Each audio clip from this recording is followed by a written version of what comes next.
Mach 3, give me Crucio on 2, 3, and 4. Line 1, exit 1. 6, 3. Mach 3, give me start line 2. 5 electric. Mach 3. Line 1. Mach 3, give me start line 1 and Crucio on 7 and 9. Line 1, Crucio 79, Mach 2. Yeah, do something. I hate weapons. Super Ops, line 3, red ball, avionics. Super Ops. Line 7 is code 3 for Flickas. Fuck. Hey, so I started a Patreon because frankly, this stuff's getting expensive. Nothing will change the podcast or the blog if you don't subscribe, but if you want early access to episodes, monthly AMAs, episode shoutouts, voting on podcast topics, and all kinds of 20 Years Done gear, head over to patreon.com/20yearsdone.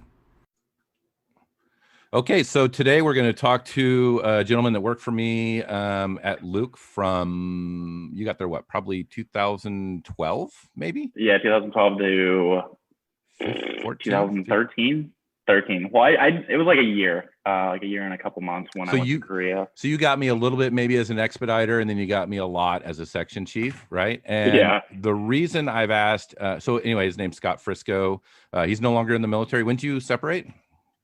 August of 2017. Yeah, okay. So it's been 3 years.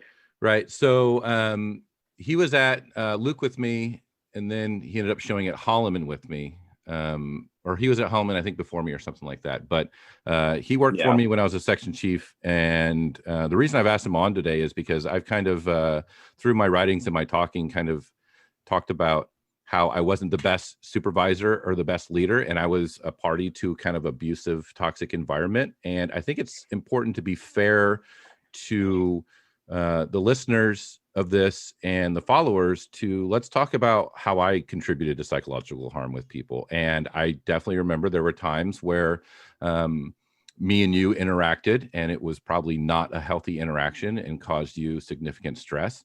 And since then, I think you've figured me out better, and I've also calmed down better, and we've kind of grown. So we stay in contact. And I wanted to have you on to have that discussion. So really, I guess the first thing I want to ask is, what was your first impression when you came out to the flight line for the first time?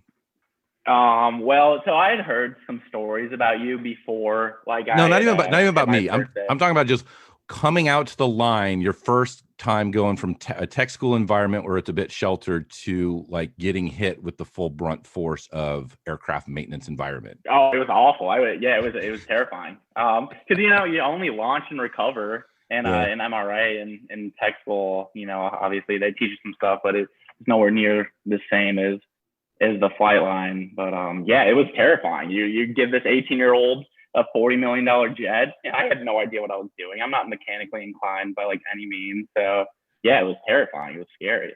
Yeah. And so you had heard stuff about me? Obviously like you were a hard ass. Yeah, and you don't need to sugarcoat a fucking thing either. Yeah, so if you want to say that I was, whatever. Yeah, when you told me about this whole thing, I was trying to remember the first, my first impression of you, like the first time I saw you, and I was like coming off of days. I was pushing my box in, I think, to go in for the day, and you drove up to me and you asked me like when I was gonna go on swings. And then like you insulted me or something and just drove off. And I was like, oh my God, like what is this about? But yeah, it's weird. It's funny too, is we're both laughing at that. Yeah. And really that's not necessarily a funny thing. It's funny because of how ridiculous that environment is and how frequent that sort of that hostility that existed in that environment. And I wonder if I was asking when you're going to come to swing because I wanted to like control you or like I wanted you. Yeah. You probably said that too. Like, I probably did. I want you on swing. Yeah. So and I don't know if I was an expert that long with you because I moved into the section around early 2013 when I took over from another section chief. Yeah. And that was very much the section chief I was turning over from was really, really soft on discipline and standards. And then I was asked to kind of come in and kind of shore it all up and get you guys in place. Yeah. But and I definitely suspect that I went too hard. But what's interesting is there was probably a few times where I went radically beyond what needed to be done to hold you guys accountable. And I want to talk about, and we talked about it in text when we were kind of coordinating for this podcast. I worked for a really good chief Roberts, who I had a tremendous amount of respect for, and he did everything he could to make the airmen's lives easier and cut their weekend duty and be more efficient and give time back. But he had told me a few things he wanted done for like his own, what he thought was important for appearance and let's represent the unit well. And one of the things he did was he wanted all the intakes cleaned. And I didn't assign anybody. I literally had a list. I kept a list of projects the chief wanted done, and I was just waiting for somebody to like screw up. And as soon as somebody screwed up, I was going to do the first thing on the list. And I think you had either a forms error or an IMDS error. It was a forms fail. Right. Yeah. And then I said, and I think I briefed the section like earlier in the week that I have a list of shitty jobs that needs to be done. I'm just waiting for somebody to fail, and you're the first one to fail. And I gave you the intake task, and the task was, do you remember what the task was? Remember what you had to do? Well, yeah, clean every intake on the line. And how many jets did we have? Do you remember? Like 20 or 30. Yeah, it was like 25, 26 jets. Yeah. And I was like, what? Right. It was crazy. It was. And I asked you how long it would take. Right. I think I gave you like a couple weeks. Yeah, which was a terrible timeline. And I suspect it was probably because you were afraid to give a longer timeline and face like greater ire and greater repercussions for failing. Yeah, especially because we were already working 12s, you know. Yeah. And I mean, I was a brand new airman, so I wasn't getting put on like, you know, insane tasks like engine removals or anything. But, you know, I was still like moderately busy throughout the day. So it was, I mean, to clean an intake, that's definitely like a couple hours, you know, for one jet. And it's intakes that hadn't been cleaned in probably 10 years. 20 or ever. Easily, right? Yeah. So if you remember, you were like automatically behind on your schedule, right? Yeah. Like right away. I think I asked you like, hey, how many jets after like a week? I was like, how many jets have you done? You were like 4. Yeah. And I was like, you're never going to make it for the 2-week time. And then you asked for an extension. And I think you were looking to take leave. I think it was around the holidays or something, wasn't it? Yeah, it was. Because I remember. I know the Bears were in the playoffs, which would have been like in January. But I mean, I don't know. I'm sure you're gonna get into this, but when you brought me into the flight chief room and asked me what I was doing this weekend, like, oh yeah, I'm gonna be watching the Bears in the playoffs. When you know, like, ripped me a new asshole. Yep. In the office. And we'll get to that. We'll get to that. So you kind of bumped time, and then you asked for a little bit more time. And then I think at one point you said some of the intakes were done, and I came out and did an inspection on it, and they weren't like all the way clean. And I'm really want to break this down because I think it's really important to show how much of your time you spent doing this, right? And then I'm going to kind of deconstruct how I went awry in levying it upon you. But you spent, I can't even fathom the hours. I think it was around, I remember I was screaming when I was yelling at you. I was screaming a certain amount of days. I don't remember the amount of days. It was like, I don't know, 48 days or something that you were working on it. And you hadn't got it done. And I now in hindsight, especially with all the stuff I've said and written about where stop doing the dumb shit that doesn't matter. And it's fair to say cleaning all the fucking intakes is dumb shit that didn't matter. Is that fair? Oh yeah, that's the dumbest. Yeah. Right. That's really fucking dumb. Like, it doesn't add anything besides appearance. That's something that you would do when your unit is like totally healthy. And then it's like a pride thing where everybody's really motivated by it and they would get it done. And I think for me, the Achilles heel was I had tremendous respect for Chief Roberts. So what I did was I didn't want to let him down.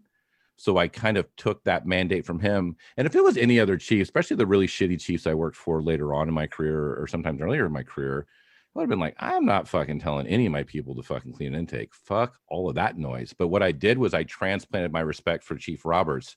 and I laid it on you guys, you in particular for this project. And later on, we're going to talk about some other stuff. I laid it on you guys. And, so like I had a good intention, but what I did was I became really destructive and abusive for something that was really fucking dumb and didn't matter. And as you pointed out, we were already maxed out. Plus you were new to the line. Like, what's more important for you, to learn how to do heavy maintenance where you can, or go around cleaning fucking intakes? You want to talk about like misprioritization of development? Like, that didn't serve you for anything. Besides, it was just me in a position of authority, taking time away from you, which is something that I rail against regularly, right? And how much of that stress, how much did you worry about that when you were coming in or going home or thinking about it or finding time for it, or, you know, skipping meals? Like, how often did you having to clean intakes over that month and a half or whatever it was, how much did that like creep into your psyche of, I need to get this done, or I'm gonna have to deal with McGee? I think it was like every minute, every second I was thinking about it. Because I was already extremely stressed, you know, being new to the line. And then I just had this added weight to me. So it was, it was very stressful. Right. So, and that's where, what was the accountability for me for being an abusive person? Who could hold me accountable?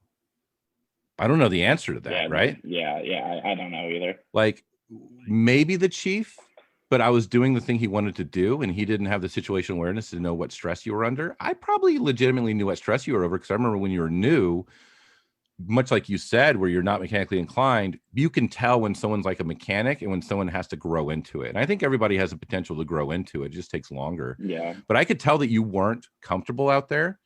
So I knew that there was an underlying stress anyway. And then I was putting this on you. And then you took longer, you kept bumping it, you took longer. And, you know, I brought you in the office, and it was one of those sessions, or one of those interactions where I wasn't totally out of control, but I was out of control. Is that fair? Yeah. Well, yeah. I mean, you held at me pretty bad, but the entire AMU heard what was going on in there. Yeah. And it went on for like 10 or 15 minutes of you just straight up just yelling at me. It wasn't fun. It wasn't a good time at all. Right. And, you know, now looking back on it, like, I have a lot of shame with that interaction. And the shame is compounded, A, by the fact that I did it, and B, by the fact that I was somehow proud afterwards of the quality of the ass chewing. Does that make sense? Like, when it was over and you walked out, I felt very satisfied that I had yelled at you in such a way that I had caused that amount of stress. And that's literally what an abusive relationship is, right? Yeah. Like 100%. And moreover, and there's a bigger piece to it, as you pointed out, I think people in like the conference room at the other end of the building heard it. Yeah. Right. Like, I mean, I'm sure people outside of the building heard what was going on. You know, it was that loud. And it wasn't like they heard just the yelling. They probably heard like the details of the entire, the subject. And no one walked in afterwards and said, "Hey, have a seat." Like, you don't need to fucking do that. Like, that's ridiculous. And there's like two parts there. First of all, it kind of reinforced me, because I was proud of it. I felt that I was somehow like disciplinary, and I was getting shit in order. Again, it's important for us to all understand that I was asking you to do something that in no way, shape, or form contributed to the mission, was a degradation to your mental health, was a degradation to your upgrade training and you learning your job, because he was doing something that didn't fucking matter. And I was somehow proud of that. You walked out. No one pulled me aside and said, "You need to settle the fuck down." And that speaks to a broader culture where that type of abuse, and in fairness, it might have been because they had a lot of faith in me to either make that correction myself, which obviously I did eventually, because we kind of figured each other out. I calmed down and we got along. But there's no guarantee that you didn't suffer some pretty serious adverse effects from that exchange over something so fucking trivial. And so my shame now is, A, that I caused psychological harm, but I'm even more ashamed that I was proud of it, because that's a real lapse in my judgment and my character to do that. So, and then along something similar, do you remember when there was a mandate to clean all the jets. Yeah, I mean, I feel like at Luke there was always a mandate to clean all the jets. That's fair. Yeah. So what happened is our jets looked like trash, and as I kind of grew and matured, your jets looking shitty is usually a symptom of low morale, overwork. Like the ops tempo is too high, because the reality is when people are in a good mood and they have free time, jets will generally tend to be cleaner. So you don't have to there might be a one or two kind of dirty jets out there where you just have some crew chiefs that don't respect a clean jet. But if you have a good, healthy unit, the jets will naturally kind of be clean, and that's just the way it'll go. So when you have widespread dirty jets, it's somehow an embarrassment. That's an important metric to measuring how healthy the force is in that unit, by how terrible their jets look, how much they care about pride. And there might be pride, you just don't have bandwidth to do it. So our OIC at the time, the plan was we need to get the jets clean, and they suggested that we're going to tow all the jets to the wash rack and hose them all off. And I recognize that as that's going to be a massive undertaking to get 25 jets with a tow crew cycling through. That's going to be miserable. It's going to be more work than if we just got the jets clean. And I briefed it at roll call. I said, hey, you guys have 2 weeks to get these jets decent. Just knock the dust off the top and get the handprints off, and just get the major parts of the gear white. And the first week, it was kind of a mild week as far as maintenance was concerned, but obviously it was a 2-week mandate, and there was a lot of kind of sitting around during day shift. And I think it was probably in the summer too, which is a very reasonable thing to fucking do when it's hot outside as you come inside. Yeah. And then the second week, the guys got slammed, there was motors coming on, all those other things, and I didn't adjust that deadline. And you remember there was that one NCO that literally came in and said, we're not cleaning the fucking jets. It's a Friday and we're fucking going home. And I was really pissed off at how insubordinate he was. But the reality was he was doing the right thing. And I never saw that. Yeah, absolutely. Right. Yeah. He was doing what I would hope an NCO would do. And normally I would be receptive to it. But he called me out and said, it's utterly ridiculous that you want this done. And I think we went and talked to the chief, and the chief didn't back me up, which I think was a very important thing for the chief to do, because he sided with what was right. But I mean, do you remember that general temperature in the flight where it was no one wanted to come into my office and talk to me, because it was the lion's den? I mean, it was rough, because from the time you went in for roll call, I was just freaked out that I was gonna get my ass chewed, or something bad was gonna happen. There was always that feeling that something bad was gonna happen. I mean, it was rough. It was a tough time. So how much of that was just the work made you feel that way, and how much of that was fear of actually me interacting with you and pouncing on you for something? It wasn't just fear with you though. It was, there were multiple expediters that I had that fear with. And I mean, just, it seemed like a lot of the supervision who was on the flight line kind of, they weren't happy, and they were pissed off, and they wanted to take it out on someone else. That's fair. I definitely remember, there was many times where my frustrations at the jets and at work and the hand we were dealt was, my relief valve was shitting on people that were easy to shit on. And that's that's fucking awful. That's really fucking awful. Legitimately, that job's absolutely hard enough as it is. And, just, I think it's because of the power structure of the military, where what recourse did you have? Who could you go talk to? Yeah. And I knew within the first couple months of being on the flight line, I did not want to do this job. I wanted to get out of the Air Force as fast as I could. I just right away I knew this was not for me. It was not fun at all. What's interesting is it could have been. Yeah. Oh, it's, I mean, you know what I mean? When I went to Korea, after Luke, I went to Korea, and I had a blast. That whole year was a great time. I love working the flight line.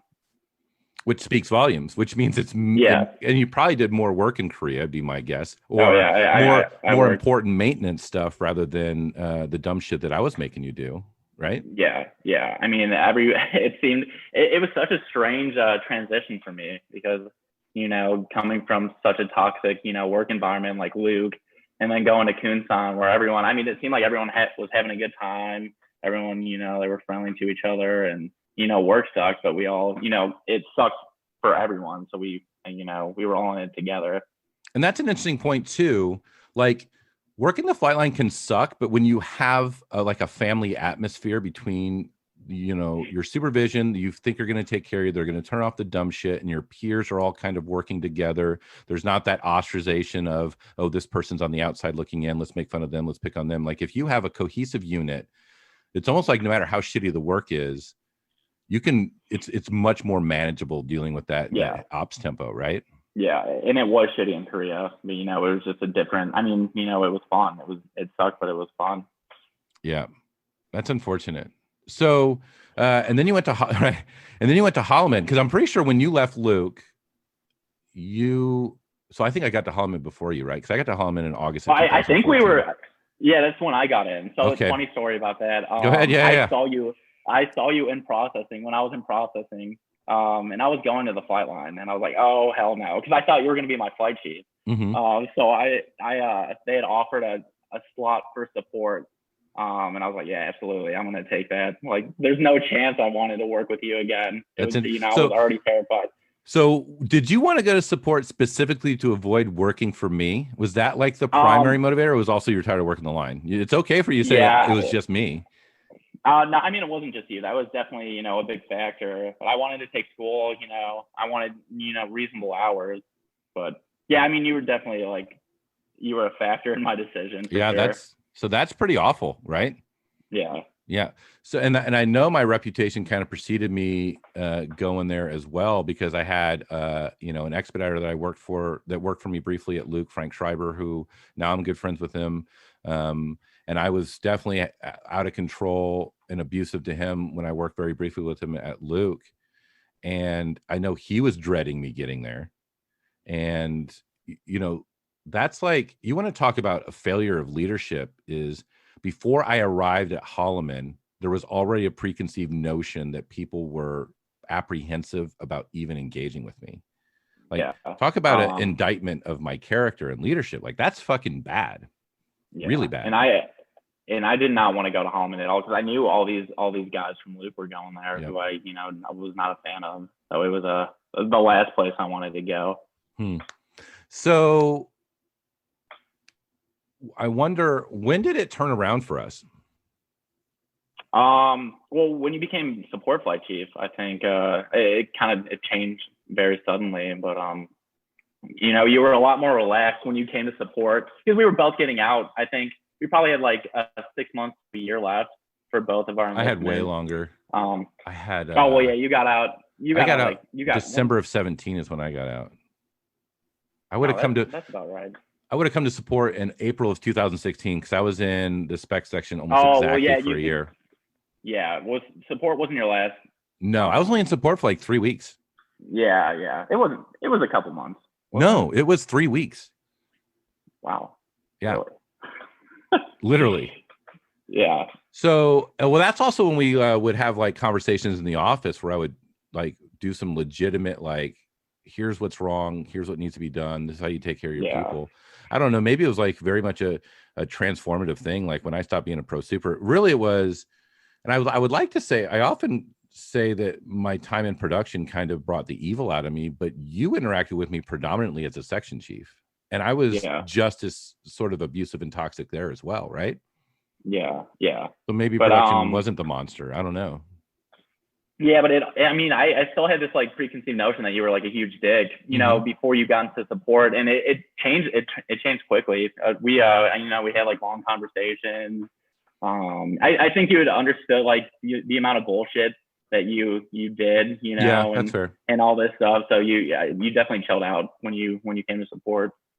Well, and that's kind of why we're doing this conversation now, and why I've kind of done the other conversations before. It's once that switch gets thrown in your head as a leader, where you can recognize what's important, what's not important, and you can start chilling out on the dumb shit, it really changes how you see things. It calms you down, and it makes the lives for your subordinates better.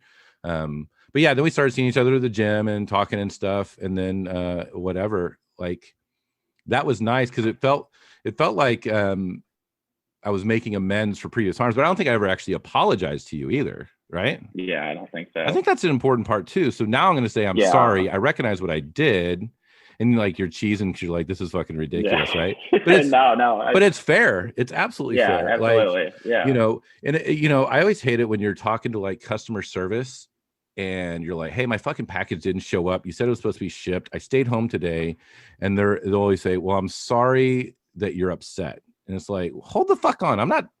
Don't be sorry I'm upset. Be sorry you fucked up. And oftentimes people do these apologies where it's like, I'm sorry that you felt like you were abused. No. I don't get to apologize for your feelings. I need to apologize for the harms I caused you that caused those actions. So I'm like, I feel shame for those behaviors. And like I said, you certainly weren't the only person that was kind of on that short end of the stick. I mean, there was certainly Rogers. Me and Rogers had a lot of interactions. I'm sure there was many times where you guys were sitting on the flight line talking about how I was literally the biggest dick in the world. Oh yeah, definitely. Absolutely. Because Rogers was probably my best friend at the AMU. So yeah, I'm sure we had a lot of conversations about you. Yeah, and it's really wild because during that time, I was working for probably my best leadership team, and I felt the best. And it's really interesting to deconstruct that when I felt like I was the most productive and the most professional and achieving a lot of goals, I was simultaneously a toxic leader to at least some people. Yeah. And it's really kind of hard to hold those two things because I'm very proud of the achievements in that year. And I'm simultaneously really ashamed of how I treated people. And a lot of times I was like, what I was asking for was divorce from my performance anyway. I don't know what the fuck was going on that year. If anything, it was just, being in the military for so long and not having real accountability just kind of made me run wild. Yeah. I mean, you weren't the only one though. I know, but that also, but like you said, you didn't have, but think about that also. If I was the only one, at least you would have people to go to I mean, there was no one I could go to. Yeah. At Luke. So that shit could have gone real bad. Like I've said it before during, I think the flight chief conversation I had, like, I feel very fortunate that nobody committed suicide because of my actions and my behavior, because, I already feel bad enough at a lot of the psychological harms I caused. I wouldn't be able to reconcile if somebody killed themselves. Yeah. And thankfully, thankfully my demeanor was never that, I always tried to be positive, even during like circumstances like that. But I'm for sure for some people it was completely different. Yeah, and like I said, the flight line's hard enough as it is, without some asshole like me kind of laying a whole bunch of extra stress. And that also goes back to the conversation I had in episode 8 with Jim Tibbetts about he was approachable, and I had a real fucking problem with approachability. And I had that again at Holloman when I was a pro super. And again, I kind of go back to the theory that the reason I was mean or evil was because of my job in production, but clearly as a section chief, I was also, abusive. So I had a real problem when I transitioned from being a pro super to going into the specialist section, where there was a lot of people that wouldn't come to me for anything because of my explosive anger and stuff. Yeah. That mostly went unchecked, because the Air Force has a real fucking problem where if you are a high performing individual, they accept the cost of you being very productive, as you're going to just like, there's going to be like abuse as part of it. And they kind of go, well, but he's a really good pro super. He just fucking smashes phones and fucking yells and screams at people. And, we're going to have to deal with that because he still can get the jets all fixed in a good manner. And that's just the way he deals with it. And it's, and as a young airman, it's got to be like, I wonder at what point you think, why the fuck is this guy in charge of anybody? Like, did that ever cross your mind? Like, McGee's obviously got some fucking anger issues. Who fucking thinks he deserves to be in charge? Yeah, I thought that about so many people though, but I mean, but definitely with you, I had those thoughts for sure. So here's a question too, because I was performing very well. Did you ever think, because I've thought this about a lot of people, did you ever think, how could McGee be held in such high regard by leadership when I see all these horrible things he's doing? Yeah, but there was such a separation between supervision and, airmen on the flight line. I don't think they really knew what was going on. That's fair. But in fairness, like I didn't but at the same time, I didn't comprehend the harm I was doing as well. Yeah. Which is wild. Yeah. So what are you doing now that you're out and free? Working sales in logistics. I've been working sales for 3 years, so completely different than, working on jets. But I like it. The money's good. It's super stressful, Well, luckily I've prepared you for a high stress environment, right? You're welcome. Yeah. Thank you. You're like, at least my boss isn't McGee talking about intakes. Yeah, but so I got out in 2017 in New Mexico, and then we hightailed it to Austin. I've been working at the same place for 3 years now, so nice. It's going well. Yeah, it's going well. Good. So, I guess what would be, going back to what we were talking about before? What would you have done different with me? Would you have done anything different with me now in hindsight?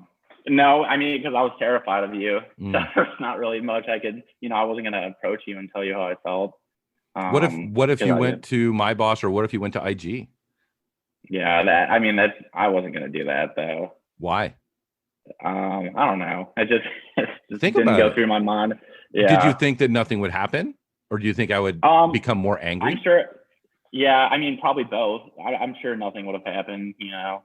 Everyone has those complaints on the flight line. They probably would have brushed it aside and, made it not a big deal. Yeah, that's interesting too, is everybody has that complaint on the flight line, almost implying that this type of abuse is just part of the culture. So how do you single out McGee when he's doing it to everyone and everybody else is doing it too? Yeah, because you weren't the only expediter, in flight chief that was rough and, was hard on his guys. So yeah.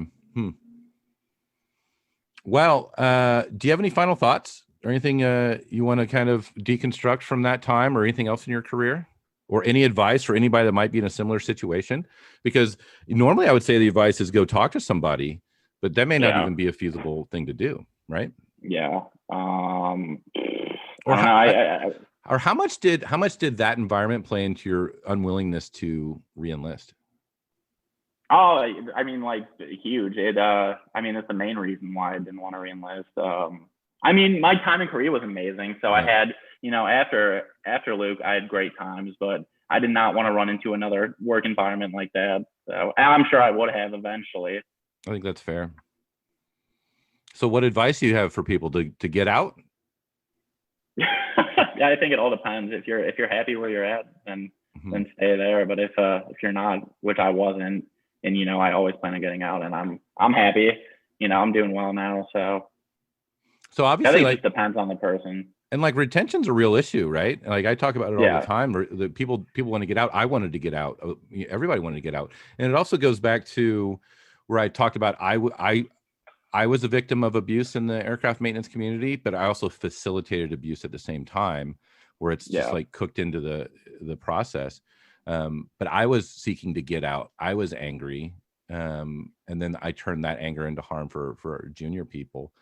But if we have a problem with retention in aircraft maintenance, and my experience is because not because of the work, I wasn't afraid of doing the work. It was the command climate. It was how people are treated, about how our time isn't our own, getting called in for all kinds of dumb shit. I wonder how many other people out there are getting out of the military, not because it's hard to work on aircraft, but it's because abuse goes mostly unchecked and they don't have faith that they're going to be treated with respect or as humans. Yeah. Well, and the whole thing with SRB, you could have offered me hundreds of thousands of dollars, and there's no chance that I would have re-enlisted. Not even 1%. Yeah, that's important. Yeah. Okay. It had nothing. Yeah, the money had nothing to do with it, and that's the last thing I wanted to do, was to spend another 4 years in that kind of work environment. Yep, that's legit. That's understandable. Okay, well, I really appreciate you sitting down, because I think it was important to tell that side of the story, because I think it's important to understand how I came to be as I am now, which some of it is through being a horrible fucking person and trying to reconcile that and accepting it. I don't apologize for your feelings. I apologize for my behavior that caused those feelings, because that's really what I'm responsible for.